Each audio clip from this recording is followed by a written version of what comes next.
here to share my story from my hometown.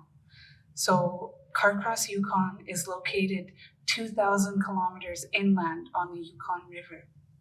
In 1958, the ATCO Electric Company put in a dam, and since then, our people no longer have salmon running in our streams. Salmon only live in our stories. And I wanted to come down here and share that with the leaders here today to show them where everyone is heading if we don't help each other. Well, here I am, Lemay Nation, close to the Canadian border.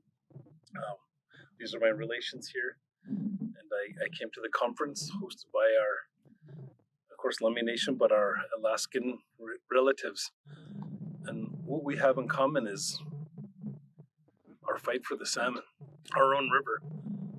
In Vancouver, Canada, that's where we're close to. It's so polluted. When I was a kid, every creek and river and stream had salmon in it.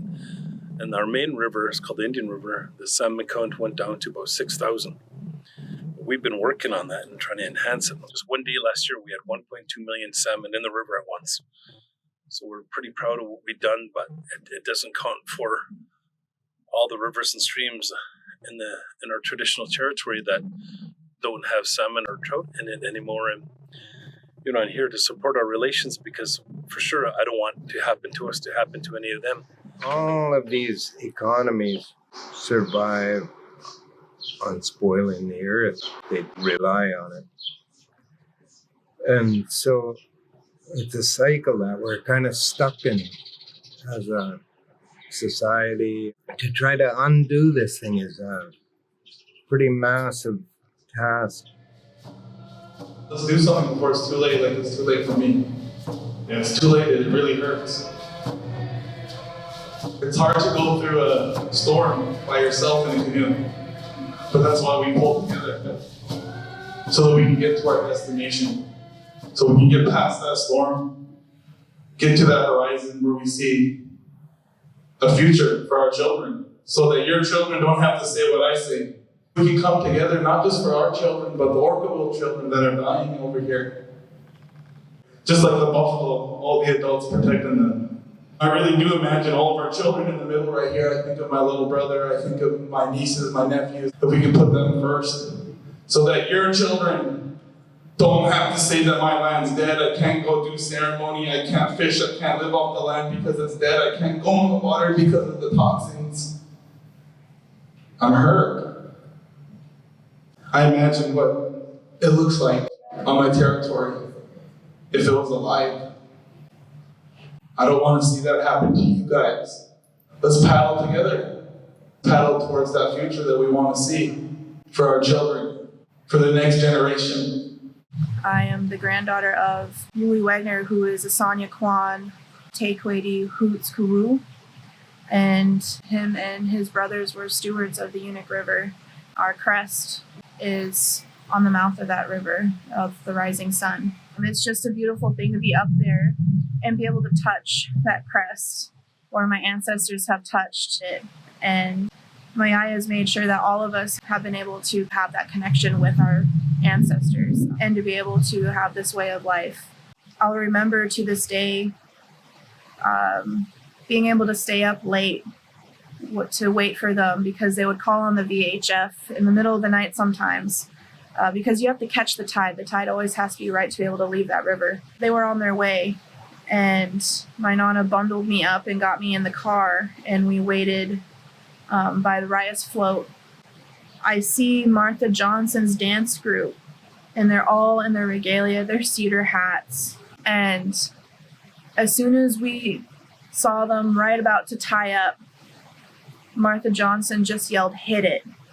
And her dance group just started singing and banging their drums, and it was the welcome song, entrance song. And it was the most beautiful thing to this day that I remember, where they welcomed who they called the Ooligan Man, my Yaya, because he would always do a community harvest for Ketchikan and Metlakatla. We went up 2001, and we brought back, I think it was around 20,000 pounds of hooligans. And all the people were happy that they pulled into Rias float, and the people were lined up on the dock on the ramp, cleaned back up to the street. And Martha Johnson was right there again. She said, "Is that you, Louie?" Well, they sang the song in Tlingit. It was beautiful the way they sang it. It sounded really great that night, that evening we got in there. Well, everyone was happy. And Bill Thomas, he sat up there on the dock to watch because he knew the troopers were going to be down there. They were down there trying to intimidate. Nothing is more heartwarming than seeing how happy people are for Ooligan. It's a sacred fish. The first run in Shmalgyach translates from Halimut, the first run, the fish that saves. And it's true. It brings so many together, and laughter and love is on that table. And I knew that one day that would be me too, passing out that Ooligan, but because of that closure that happened, that was taken away from me and taken away from my cousins as well.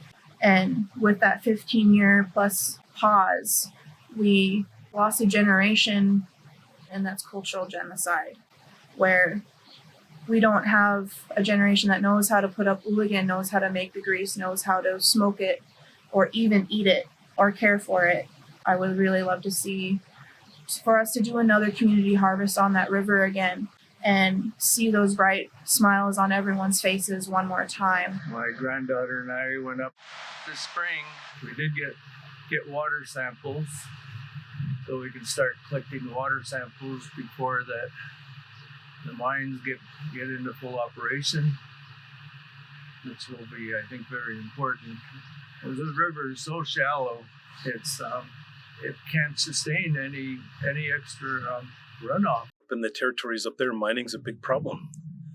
And down here, there's coal, there's uranium, there's concrete plant, there's sulfur, oil, gas, all these horrible things that are polluting our traditional territory.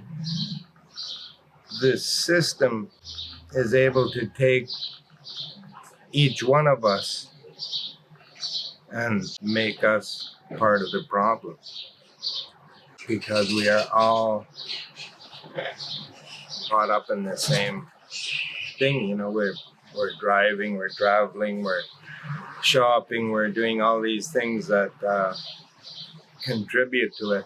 And when you study the more ancient things, the difference was that people were able to live a less materialistic life because they examined the deeper meaning of life, the deeper meaning of your own spirituality. What I'm really proud of and what gives me strength is to have many nations come together from Washington, British Columbia, and Alaska to speak on our land and water and human rights in our territory along the coasts and the tributaries that go into the coast, the rivers. And we stand united. What's occurred in the last couple of 100 years is that the bulk of humanity has lost contact with the earth. They have no connection to it anymore. You know, the only way that I could see out of this is right down to each of us as individuals being a part of the very beast that's destroying us.